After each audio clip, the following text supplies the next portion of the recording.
Assalamualaikum warahmatullahi wabarakatuh.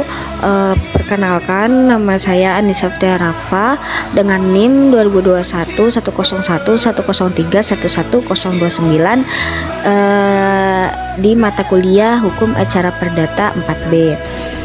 Nah, di sini saya ingin menjelaskan tentang surat kuasa. Jadi, apa sih surat kuasa itu? Nah, di sini pertama, di slide pertama itu kita ada definisi. Nah, definisinya itu kita merujuk pada pasal 1792 KUH Perdata. Nah, berbunyi seperti ini.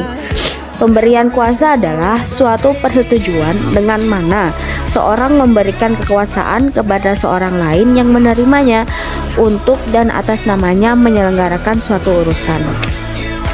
Bertitik tolak dari ketentuan pasal tersebut, dalam perjanjian kuasa terdapat dua pihak yang terdiri atas satu, pemberi kuasa atau last giver, dan yang kedua ada penerima kuasa atau disingkat kuasa yang diberi perintah atau mandat melakukan sesuatu untuk dan atas nama pemberi kuasa. Lalu lembaga hukumnya itu disebut sebagai pemberi kuasa atau last giving. Nah, lembaga hukumnya itu disebut pemberi kuasa atau last giving jika pemberi kuasa melimpahkan perwakilan atau mewakilkan kepada penerima kuasa untuk mengurus kepentingannya sesuai dengan fungsi dan kewenangan yang ditentukan dalam surat kuasa. Lalu dengan demikian penerima kuasa itu berkuasa penuh bertindak mewakili pemberi kuasa terhadap pihak ketiga untuk dan atas nama pemberi kuasa. Nah, oleh karena itu pemberi kuasa itu bertanggung jawab atas segala perbuatan kuasa sepanjang perbuatan yang dilakukan kuasa tidak melebihi wewenang yang diberikan pemberi kuasa. Lalu di slide kedua itu ada dasar hukum. Jadi dasar hukum apa sih yang dipakai untuk surat kuasa ini? Nah, secara umum surat kuasa itu tunduk pada prinsip hukum yang diatur dalam bab ke-16 buku 3 KUH Perdata.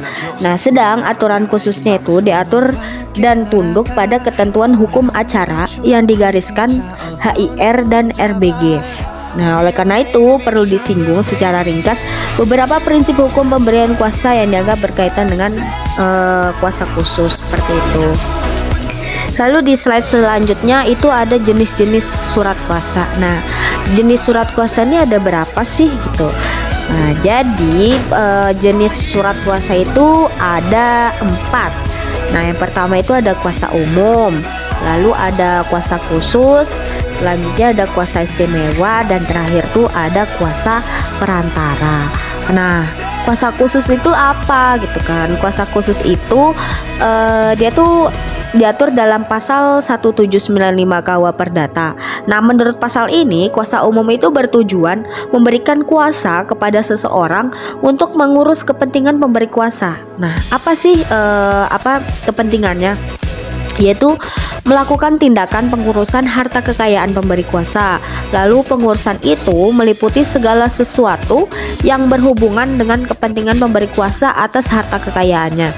Nah, dengan demikian, titik berat kuasa umum hanya meliputi perbuatan atau tindakan pengurusan kepentingan pemberi kuasa.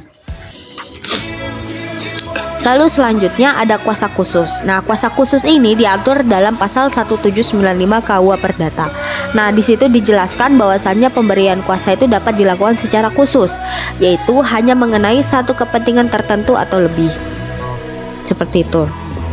Lalu yang ketiga itu ada kuasa istimewa. Nah, kuasa istimewa ini termaktub dalam pasal 1796 KUH Perdata. Itu.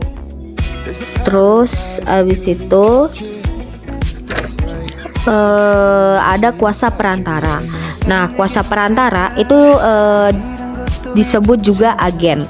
Kuasa ini tuh dikonstruksi berdasarkan pasal 1792 KUH Perdata dan juga pasal 62 KUHD yang dikenal dengan agen perdagangan atau makelar, disebut juga broker dan faktor, tetapi lazim tuh disebut sebagai perwakilan dagang. Nah, selanjutnya itu di slide terakhir ada bentuk-bentuk kuasa di depan pengadilan. Nah, bentuk kuasa yang sah di depan pengadilan untuk mewakili kepentingan pihak yang berperkara itu diatur dalam pasal 123 ayat 1 HIR. Bentuk kuasa tersebut itu ada 3, yaitu kuasa secara lisan. Nah, jadi kuasa secara lisan ini diatur dalam pasal 123 ayat 1 HIR, pasal 147 ayat 1 RBG, serta pasal 120 HIR.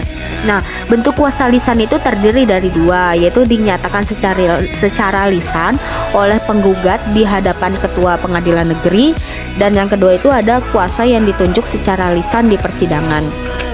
Nah, lalu yang kedua itu ada kuasa yang ditunjuk dalam surat gugatan. Nah, ini penunjukan kuasa dalam surat gugatan diatur dalam pasal 123 ayat 1 HIR, pasal 147 ayat 1 RBG. Nah, cara penunjukan ini tuh dikaitkan dengan pasal 118 HIR atau pasal 142 RBG. Lalu yang ketiga itu ada surat kuasa khusus. Surat kuasa khusus ini termaktub dalam pasal 123 ayat 1 HIR, mengatakan selain kuasa secara lisan atau kuasa yang ditunjuk dalam surat gugatan, pemberi kuasa dapat diwakili oleh kuasa dengan surat kuasa khusus atau bisjondere skriftelig magtinging.